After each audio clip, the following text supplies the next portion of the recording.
Il y a de cela 5 ans que je suis tombée enceinte. Je suis allée à l'hôpital faire l'échographie. La dame de l'échographie me dit, madame, vous allez accoucher par césarienne. Je dis, comment madame? J'ai déjà fait de nombreux d'enfants. Je n'ai jamais accouché par césarienne. Elle me répond, c'est ce que moi je vous dis. Et c'est comme ça que ça va se passer. Je rentre à la maison, je fais part à mon mari. Je dis ceci, chérie, il est comme ça. Voilà ce que la dame d'échographie m'a dit. Je vais accoucher par césarienne. Il appelle mon beau-père. Il fait part à mon beau-père. Mon beau-père lui dit, c'est vrai, moi-même, dans mon rêve, j'ai rêvé qu'elle est morte pendant l'opération. C'est là où mon mari rentre maintenant, il me dit, voilà ce que ton beau-père dit, que tu vas accoucher par césarienne et tu vas mourir sur la table. Je lui dis, je ne peux pas mourir, comment je meurs? Comme la dame l'a parlé, toi tu tremblais déjà. Il est le lendemain matin, mon beau-père l'appelle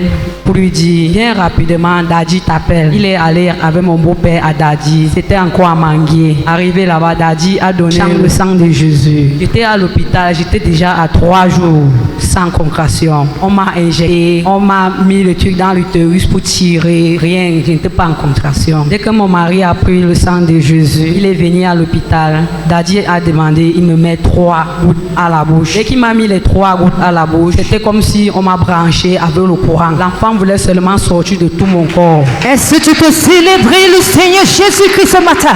Lorsqu'on vous a remis le sang de Jésus-Christ, le travail a commencé à accélérer. Avec la vitesse. Est-ce que vous pouvez continuer? C'est comme si l'enfant là voulait seulement sortir avec la vitesse. Dès qu'il m'a donné ça, ça a commencé. À l'heure que je m'en vais sur la table pour pousser l'enfant, on coupe la lumière. Dès que la lumière revient, l'enfant sort. Et en sortant, mon utérus s'est éclaté. Mon utérus s'est éclaté maintenant. On a demandé, on m'amène au bloc. C'est là où mon beau-père fait part à Daddy. Daddy dit non, ne l'amenez pas encore au bloc sans verser le sang de Jésus sur son ventre. Sinon, elle va caler au bloc. Quand mon beau-père a versé le sang de Jésus sur mon ventre, nous étions à 3 cas à Bethesda. C'était le 5 mai 2018.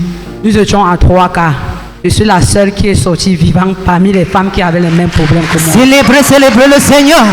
Après, on m'a amené au bloc. Arrivé au bloc, on coupe la lumière. On part pour démarrer le groupe.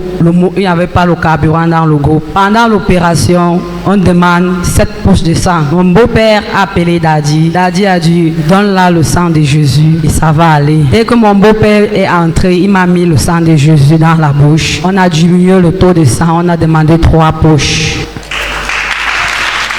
Après les 3 poches de sang, on m'a opéré, je suis sortie dans les bonnes conditions. Après, on m'a mis les injections au-dessus de mes 2 pieds. Après les 2 injections, je ne marchais plus. Ça m'a paralysé les pieds. Je ne marchais plus. On me portait, on m'amenait dehors. On me portait, on me revenait dedans avec moi. C'est mon beau-père qui est venu un jour dire à mon mari qu'il y a une personne qui a la solution. Dieu et Daddy peut guérir ta femme. Ils m'ont amené ici, là, je ne marchais pas. Quand je me mettais debout, c'est comme si mes os devaient se casser en deux. Dès que je suis arrivé ici, le Seigneur et Daddy ont imposé les mains sur mes pieds.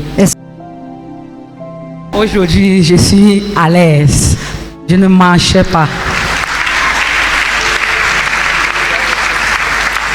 Regardez à votre écran, voilà le jour où le Seigneur a visité notre sœur et qui avait de la peine à marcher, est arrivé à l'église de Capernaum et l'homme de Dieu utilisé par le Saint-Esprit, l'a visité et elle est en train de recevoir sa délivrance. Est-ce que vous pouvez acclamer pour le Seigneur Jésus-Christ?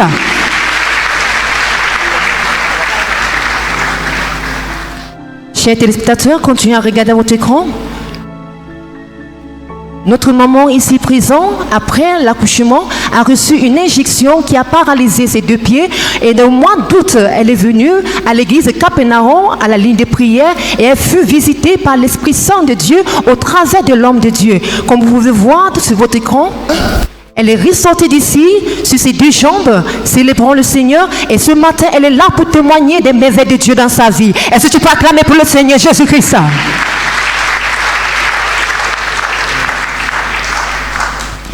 Bien-aimés dans le Seigneur, vu tout ce que le Seigneur fait pour vous, que pouvez-vous dire à ceux-là qui nous regardent? Je conseille mes croyants de donner leur vie à Jésus, car il est présent, il resterait toujours présent. Alléluia. Est-ce qu'on peut acclamer pour le Seigneur Jésus-Christ? Pouvons-nous écouter un mot de votre mari? Bonjour monsieur, Bonjour madame. Vu tout ce que le Seigneur a fait dans la vie de votre femme et dans votre famille, qu'est-ce que vous pouvez dire au Seigneur ce matin? Ce que je peux dire au peuple de Dieu ici présent, c'est de toujours croire en Dieu et mettre le Seigneur avant toute chose. Mettre le Seigneur avant toute chose. Acclamons le Seigneur. Peuple de Dieu, nous ne devons pas oublier, voici la belle fille qu'on a couchée quand la maman a failli perdre sa vie. Elle s'appelle Samira. La voici. Donc, nous bénissons le Seigneur pour tout ce qu'il a fait dans votre famille. Et ce matin, le conseil que notre Père dans le Seigneur, le prophète Kalig, a pour vous, de toujours faire de la parole du Seigneur un standard dans votre vie. Méditez-la jour et nuit et certainement le Seigneur fera plus grandes choses dans votre vie. Amen.